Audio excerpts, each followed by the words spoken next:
अब जब हम त्रिकुटी पर पहुंचेंगे, वहां पर ये काल भगवान का एक स्थान है। वहां पर एक धर्मराय नाम से बैठा है, जो इसका लेखाकार है, काल का अकाउंटेंट है। तो जब हम त्रिकुटी पर जाने से पहले ब्रह्मा विष्णु महेश के इन कमलों में से, इनके लोकों में से होकर जाना पड़ेगा। देखो पुण्यात्मा भोली आत्मा क्या कहते हैं, जो नकली संतों के अनुयायी हैं, वो ये कहते हैं कि जाना एक स्थान पर है, रास्ते न्यारे न्यारे। ये भी उनकी थोड़ी गलत है। रास्ता भी एक है और जाना भी एक स्थान पर है। जैसे हमने ये जीव इस शरीर के अंदर है, इस शरीर के अंदर जो जीव है, इसको इन कमलों के अंदर से होकर जाना, गुजर कर जाना पड़ेगा, और कोई तरीका नहीं है, कोई रास्ता ही नहीं है। और ये सबका एक है, ना हिंदू में भिन्न है, ना मुसलमान में भिन्न है, ना सिख में भिन्न, ना ईसाई में भिन्न, ना बहन में भिन्न, ना भाई में भिन्न। तो हमने इन कमलों के अंदर से गुजरकर जाना है और त्रिकुटी पर पहुंचना है। तो इन कमलों के अंदर से हम जाएंगे तो इनका नो ड्यू सर्टिफिकेट हम लेते हुए जाएंगे, तो हम त्रिकुटी पहुंच जाएंगे। त्रिकुटी पर जाकर के फिर कौन मिलेगा आपको? ये दास मिलेगा, परमात्मा मिलेगा इस दास के रूप में, आपके गुरु के रूप में। और वहां फिर आपका हिसाब कराएगा इस काल से। नहीं वो डंडी मार जाएगा, वहां पर डंडी मतलब हेरा फेरी नहीं करेगा। वहां क्या लालच लोभ दिखाए जाएंगे?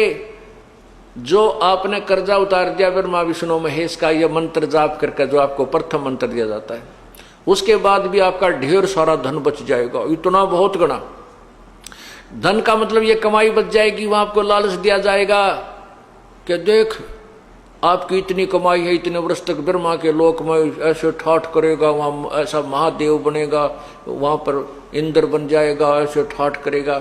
ये फिर वो दूसरा मंत्र आपका है विष्णु जी का, जो हम देते हैं, उसके कहते इस मंत्र की इतनी कमाई तेरी और बच रही है, इस विष्णु के लोक में तू ऐसे ठाठ करेगा, वहां बड़ा स्वर्ग बना हुआ है। फिर शिव जी का मंत्र है, दुर्गा का भी मंत्र है, यानी इतनी कमाई आपकी बनी बच रही होगी। और वहां पर फिर आपको ट्रेलर दिखाए जाएंगे, जैसे ग्राहक होते हैं ना फंसाने के लिए, नरे नरे अपने दिखाते हैं वो बिजनेसमैन दुकानदार, तो वो ट्रेलर दिखाए जाते हैं। देख उस लोक में कैसे नाच गाने हो रहे हैं, ऐसे ऐसे तेरा दे ऐसा रेस्ट हाउस है, ऐसा कमरा मिलेगा तुझे, वहां पर इतने डांस होंगे, ऐसे होंगे, ये ठाठ होंगे। तो ये मन तो वहां भी साथ ही होगा, मन तो वही है। तो वहां ये मन फिर आपके साथ आड़ कर जाएगा, न सोचेगा थोड़े दिन घूमे हुआ फिर चल पड़ा, जब यह कमाई है मेरी से इसने खा पी लो इतने, या वो आगे चलने वाली रखी है या तो खर्च हो को नहीं। तो ये भी डंडी मारेगा अपने साथ में, आपके साथ। अगर परमात्मा यानी गुरुदेव रूप में प्रभु नहीं होंगे तो वहां भी आपके साथ गड़बड़ हो जाएगी। तो वो गड़बड़ उनके साथ होती है जो गुरु से थोड़ा बहुत विमुख हो जाते हैं, श्रद्धा पूरी रहती नहीं, और लेकिन गुरुद्रोही ना होते, उनके साथ ये डंडी ये गड़बड़ हो जाती है। फिर उनको दूसरे लोकों में भेज देते हैं, जैसे विष्णु के लोक में चला गया, उसकी कमाई इतने वह शेष बचेगी, वहां ठाठ करेगा, जब खत्म हो जाएगी वहां से उसकी मृत्यु हो जाएगी। फिर ब्रह्मा लोक में जाएगा, फिर विष्णु के लोक में, फिर गणेश जी के लोक में। वहां जब उसकी सारी पूंजी जड़ लेगी, जब उसकी जेब कट लेगी, फिर उसने गधे की चूनी में ठोक देगा। ये डांडी मारेगा काल। तो यहां परमात्मा में फिर याद दिलाता है, शिव मंडल ब्रह्मापुरी चै तू विष्णु लोक में हो, अमरे गुण भूले नहीं तो आन छुटाऊं। तो कितने दयालु हो भगवान। यहां पर ये दास आपको ज्ञान दे रहा है, उस परम पिता का भेजा हुआ एक नुमाइंदा है। और आप यहाँ गुरु को परमात्मा, यहाँ जैसे भगवान आए थे जब भी ये ज्ञान दिया करते थे, ये दास को भेज दिया अपने को, ये भी वही ज्ञान दे रहे। और ये आज आपने रिहर्सल करनी है, मान लो गुरुजी भगवान, वैसे गुरुजी भगवान नहीं आपको लगते हैं, लेकिन आपने मानना पड़ेगा।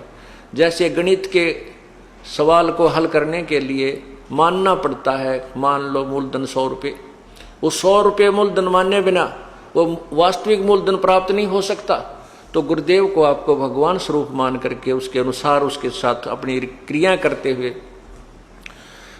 तो भगवान मानना होता है, के तरह मानना होता है, और फिर उससे आपको वो वास्तविक भगवान मिल जाएगा। तो यहाँ क्या बताते हैं कि यहाँ आप भक्ति कर रहे हो, गलती करते हो तो मैं धमकाऊंगा, आपको करड़ा करूंगा, क्योंकि मैं अध्यापक हूँ, आप मेरे विद्यार्थी हो। टीचर को मालूम होता है कि उसको जो बच्चों को ताड़ता है उसका उद्देश्य गलत नहीं होता, उसका कोई द्वेष नहीं होता, केवल बच्चे का हित मध्य नजर रखता है। तो इससे क्या होता है कि कई अनजान अंदर अंदर दुख मान कर सत्संग में आना बंद कर देते हैं। वो गुरुद्रोही नहीं होते, कुछ ऐसी पुण्यात्मा होती हैं वो सत्संग छोड़ देते हैं, लेकिन गुरुद्रोही नहीं होते, छोटी मोटी बुराई सुराई भी कर लेते हैं। तो उन गेला बनती है, तो फिर वो चले जाते हैं ऊपर ऊपर जाते हैं, उनको कहें भाई तेरी इतनी कमाई इस मंत्र की रह रही है, इतनी बन गई है, इसकी इतनी बन गई है। तो फिर हमने तो ज्ञान रहता ही नहीं, परमात्मा का हाथ ऊपर रहता नहीं, तो वो बह जाता है।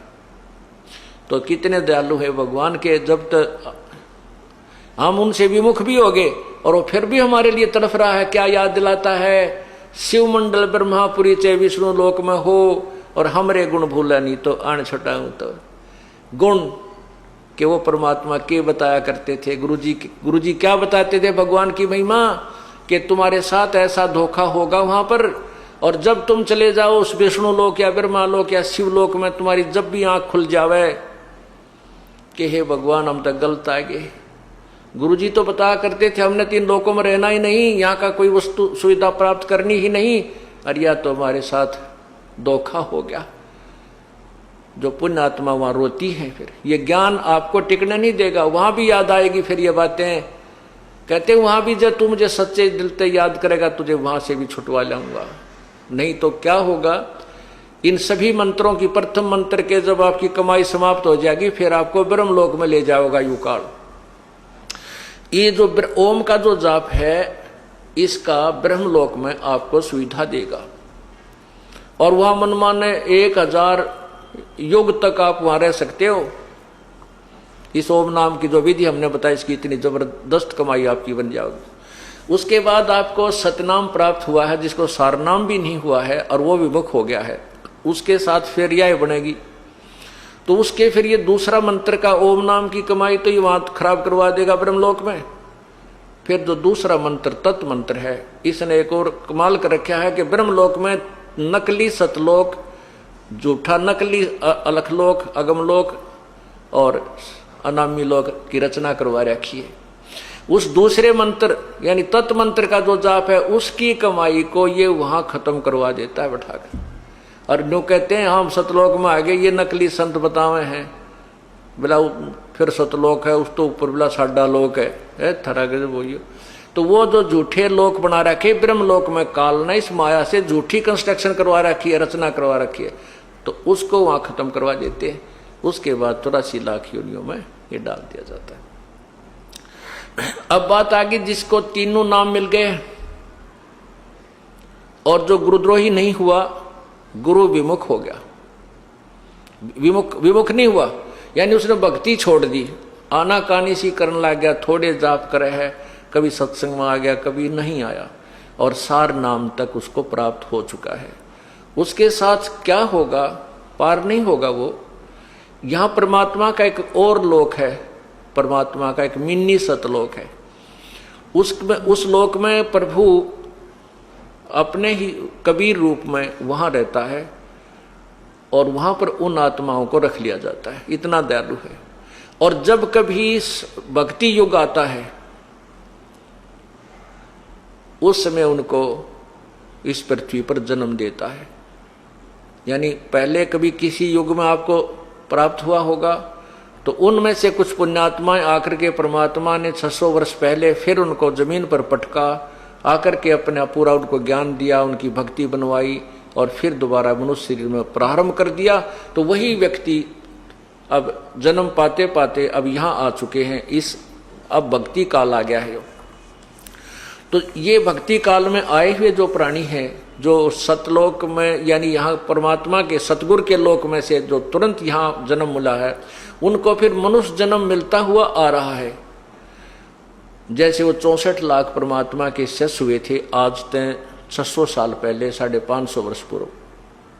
तो उनको उस समय परमात्मा ने एक परीक्षा ली थी वो सब रिजेक्ट हो गए थे। वो गुरुद्रोही नहीं बने थे, वो भक्ति छोड़ गए थे, गुरु जी के पास जाना त्याग गए थे। वही अब जन्म लेते हुए आ रहे हैं। आप लोग जो इतने शीघ्र समझ गए, ये उन्हीं में तो हो जो कभी परमात्मा के साथ आज से 600 550 वर्ष पूर्व रहे थे, और काल ने उनको कहीं कहीं जन्म दे दिया, किसी को महाराष्ट्र में, किसी को राजस्थान में, किसी को पंजाब में, कोई कित है, कोई विदेश में। अब परमात्मा उनको ढूंढ रहा है।